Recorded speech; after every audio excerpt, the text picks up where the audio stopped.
Welcome, my dear viewer, to Dr. Paul Kibicho YouTube channel.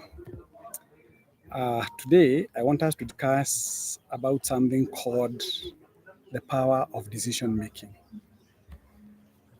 Last night, I was invited by one of the media houses, and I took quite more than 3 hours talking about the power of decision making. And it's quite unfortunate that most of us people don't know the benefit or the beauty of becoming a good decision maker. And I'll start by telling people that you're basically a product of your own decisions. Most of us people, we don't know how to make decisions. You make a decision today, and after a few hours, you have decided on your decision. We need to ask ourselves, what is the benefit of decision making, or how does it help us in our lives? And I'll tell you this one for free, that it is in the moment of decision making that you shape your destiny. Majority of us people, we seem to have challenges with what we call decision making. Some of us, we make a decision, and after only a few hours, we change our minds and we actually go back to where we were before we made that particular decision. So my talk today will be based on what we call the power of decision making.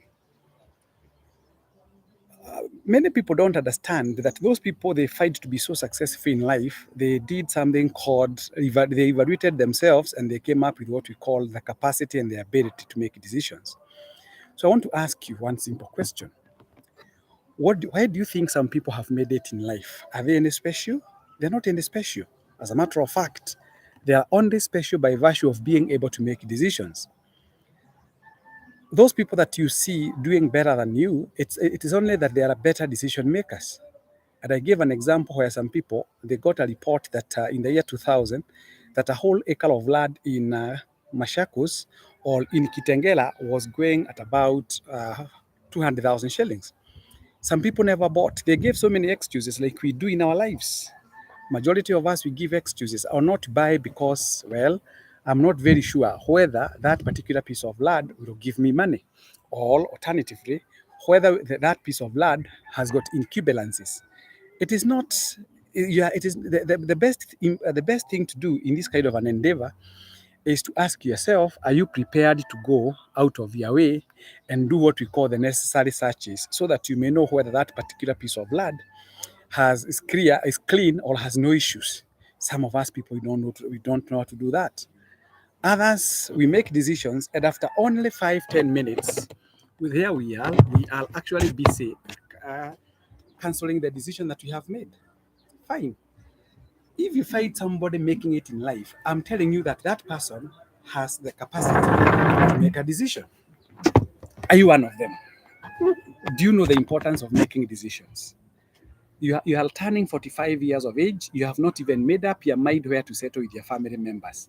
Yours is only to watch others as they succeed and as they make it in life. But you don't pause for a little while to ask yourself, whom am I waiting for to come and help me make my decisions? It is purely yours. If you are completely unable to make a decision in life, then your destiny is already cast. People who don't make decisions, they don't make it in life. And I've been telling people that that failure to make a decision is on its own a decision. So the failure to make a decision is on its own a decision. So I normally remind people that the speed of implementation of any decision dictates the level of success.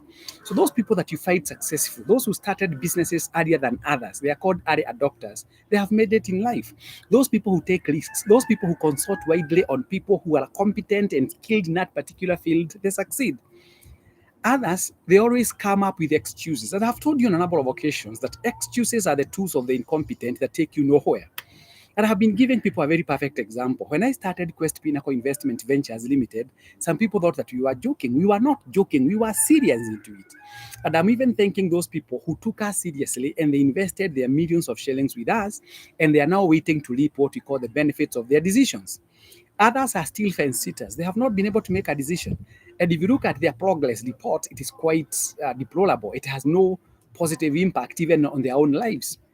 You find somebody who is married, he's continually getting children, and he has got no financial structure to support those particular children. That's a total failure, ab initio.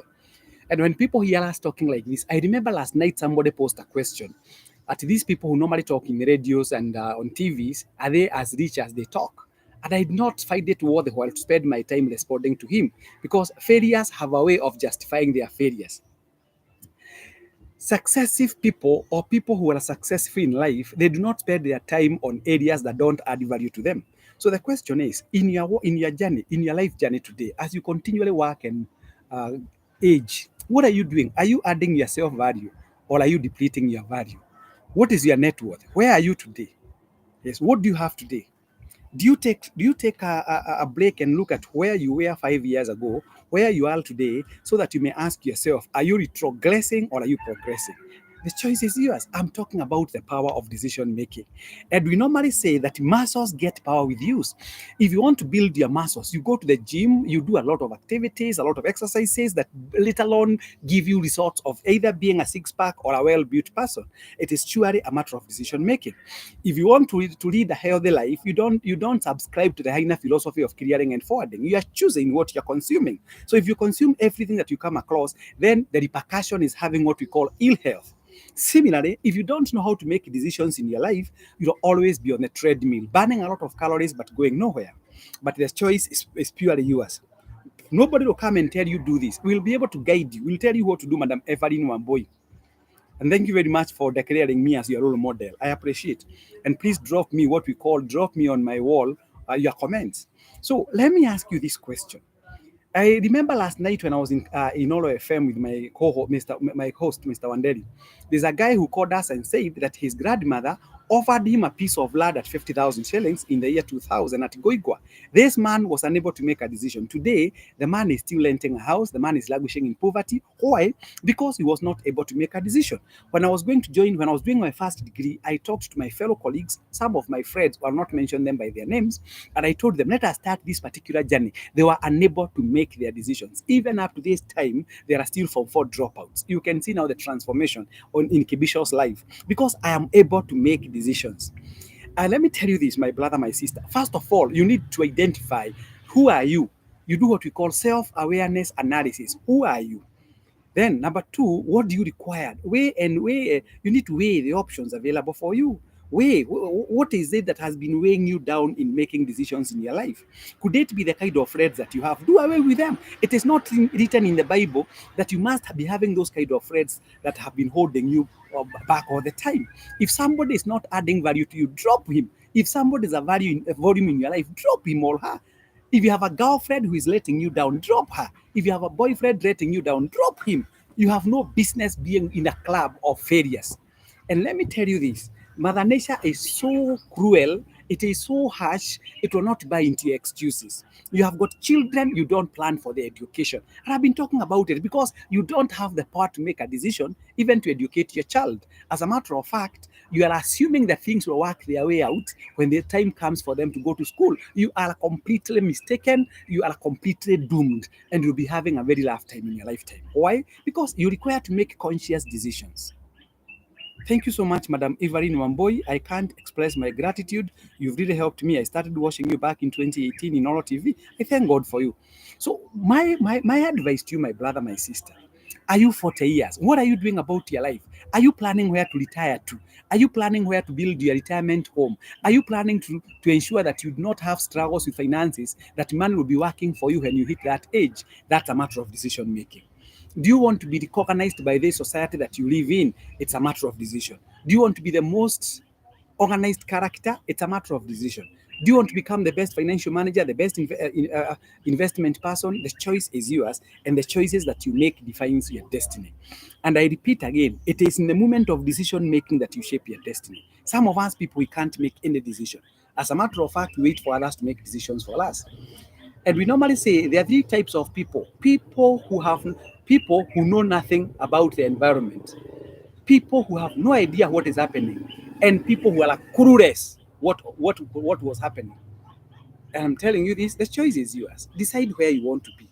I gave a very simple example last night where somebody takes 2 bottles of beer at a cost of 250 shillings per beer, which is totally no one. No, I can tell you for sure, nobody takes 2 beers. But you know those who take beer, the number of beers that you take, and we assuming that you take 2 bottles of beer per day, which is an assumption. If you multiply 250 times 2, that is 500 shillings. Times 6 days, we assume that you take for 6 days, that is 3,000 shillings. If you multiply by 4 weeks, that is 12,000 shillings. If you multiply by 12 months, that is 144,000 shillings. If you multiply by 10 years, that is 1.44 million shillings, which you have never saved to date.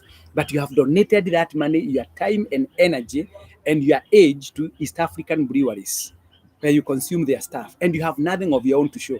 As a matter of fact, people know you when you go to the pub. They give you beautiful names. Yes, Bwana Chairman. How are you, sir? Yes, Your Majesty. Yes, Your Excellency. And they are doing that with a view of getting more favors from you because they know that you are a loose cannon. You are a loose cannon. If you're a man and you are 30 years and you have not made up your decision of marrying, you have a problem. You must learn to make decisions. It does not amount to any value to give us the excuses. Oh, no, you know what? I'm helping my parents. I'm helping my brothers. Yeah, leave that trash out. We all have issues. We all have brothers and sisters that we support. We all have parents that we support. But that never stopped us from doing what ought to be done by us individually. So some decisions are individual based. You must make decisions. Thank you very much, Mr. Douglas Kerry. You're watching you live from Ruda. You are my mentor. I think I'm a mentor to many, and I feel humbled. Thank you so much for those that have mentored, and thank you for those who are actually dropping their messages on my uh, wall. Let me say this. I got my job at 19. I married at 21. I have no apologies to make whatsoever. I have seen what God can do. And my advice has been to people like you watching me, can we learn to make decisions? Can we learn to know that we are the architect of our own destinies? Let me tell you the benefits of making decisions. One, it makes you aware of who you are. Number two, it helps you achieve your goal faster. Number three, it makes you eliminate time wasters. Number four, proper utilization of resources. And number five, it actually gives you concentration of the activity that you're doing. And if you do that, believe you me, success is guaranteed in the fullness of time. So I'm urging all of you watching me. I've even told you about this baby of mine called Quest Pinnacle Investment Ventures Limited. I want once again to thank those people who joined us today and those who joined us yesterday. I'm always excited. I'm telling you, I've been working on those documents wherever I am, and I'm so pleased. And I'm thanking God for all of you who have actually taken my advice seriously. I'll not mention you by your names, but I thank you because those people who have been with us now for 6 months, you imagine you have already paid 96,000 shillings. And for those who have paid even for 2 years or 3 years, that money, where was it going in the first place? I'm so happy when I'm getting testimonies from you that Kebisho, you have helped me now to become a better financial manager. That is my desire that all of us may become good financial managers because any day that goes without adding value to yourself will never be recovered. I have been telling people that a day that has not been properly utilized is like a room that you hold or a house that you have which has no occupant. Once you lose that income, you have lost it forever. So, as I have told you, let us now look at what we call the dangers of not becoming a good man, a good decision maker. One, you are a wandering generality. If you can't make a decision, you are a wandering generality. What does the word wandering generality mean? You are shooting but aiming at nothing. So if you shoot aiming at nothing, anything that you hit becomes your target. Oh my goodness! I wish you can understand that wherever you are watching me from. That if you have nothing that you are aiming at, anything that you shoot becomes your target. So unless you put your resources into what we call a quantifiable portion and journey, you'll never know where your money goes. So if you don't have, if you're a poor decision maker, you don't actually account for your resources. Because how do you account for your resources yet you had no targeted destination? So when you have a target, when you have a dream, when you have a goal, that goal makes you realize the benefits of mobilizing your resources towards a certain objective. But when you don't have the power of decision making, you are there and your resources are completely lost. So the other thing that you must appreciate, when you don't become a good decision maker, everybody that you come across in your life becomes your friend. Because we normally say, if you do not know where you're going, any road will take you there. Similarly, if you have got no power of decision making, you'll be available for everybody whom you come across. So you have no even ability and capacity to choose your friends. So whoever you come from becomes your friend. Kamau Jabadito, I appreciate you once again. So I always ask my people, why is it by the way, I have got more than 1,000 texts of people who are requesting, Daktari, how can I stop this issue, habit of drinking beer? How can I stop this habit of cigarette smoking? How can I stop this habit of being a prostitute? Who we were not there when you made this particular decision, and because you were a poor decision maker, you never learned from those others who had walked your journey and were neglecting. As a matter of fact, before you start doing something, you need to look at those people who have actually adopted and consumed whatever you're trying to do and see their lifestyle. If it doesn't please you, then you don't walk through that route. If it pleases you, then you walk through that route. Now, I have been telling people it only takes 10 days to form a habit. Thank you very much, Mr. Moses Kamama from Meharata Nyandarua. I appreciate you. So one of the things that you must know in life is that we normally say, and I'm now quoting a man by the name of Mr. Brian Tracy, it only takes 21 days to form a habit. If you find yourself smoking, it is purely because you started smoking one day, you took one puff, you took two puffs, you took three puffs, and that is where you are now. So just like you took that one puff, I'm actually encouraging you that can you stop it now? Stop it, because a decision has to be made, and I said that decision making is very, very expensive. So if you want to take the proper route, you have to pay the price. And the paying of price means now you stop paying whatever bad you've been doing and you adopt now the new things. And the Bible says, behold, the old is gone and the new has come. And you cannot put a new wineskin into an old wineskin. So one of the things that you must do is to ensure that you gradually stop doing what we call those bad things that you have been doing. If it is taking beer, can you stop taking beer? It is not written in the Bible that you must take that beer that you take, Mr. Edwin Wanyoike. It's about you deciding, I've been taking 5 beers, I'll be taking 2 beers for the time being, and eventually you find yourself taking none. I have told you on a number of occasions, I have never taken beer in my entire life, and I'm approaching 50 years. I have never smoked, and I've never gone to Koinange to pick a prostitute, and I'll never do that, and I'm repeating it on my national and international YouTube channel, Dr. Paul Bishop, PhD, QBHSC. Why? I made a decision, and that is what has made me to be the person I am. Decisions are very, very expensive, and I'm telling you, I've been telling people that if the pain of staying where you are is quite intense, I would wish that you increase the intensity by getting out of that pain zone and you find a new course. And I told you the other day that new mindset, new results. If you want to move to other levels that you have never experienced in your life, you must start making the decisions now. Drop that bad habit of taking beer now. Drop that bad habit of smoking now. Because even the manufacturers of those cigarettes, they tell you that cigarette smoking is harmful to your health. Now, who is the fool here? Who is fooling who? You've been told by the manufacturer that if you continually consume this, it can cause cancer to you. It can cause impotence. It can cause malfunctioning of your mental faculties. And you still find somebody putting that cigar stick on his mouth to take that particular stuff, unless you are bewitched, and the one who bewitched you died before he could unbewitch you. You find somebody taking beer that you are known Monday, Tuesday, Wednesday, and you look at this particular individual, he's still living on rented premises, he goes on Uber, he hires a car, he has nothing of his own. The only thing that this particular individual has is what we call the birth certificate, Form 4 certificate, Study 8 certificate, and maybe the university certificate that you have. We have other certificates. We have what we call Quest Pinnacle membership certificate, where you buy shares. We have what we call East African Breweries share certificate, Kenya Commercial Bank certificate, Safaricom shares certificate. We have what we call Treasury Bills certificate, Treasury Board certificate. We have what we call commercial papers. We have got so many other papers that you can be referring to. What will be a story between birth and death? God has given you the freedom to choose your destiny. It's about the power of decision making. I purposed not to fail. Success is intentional and success is personal. And success is purely a product of decision making.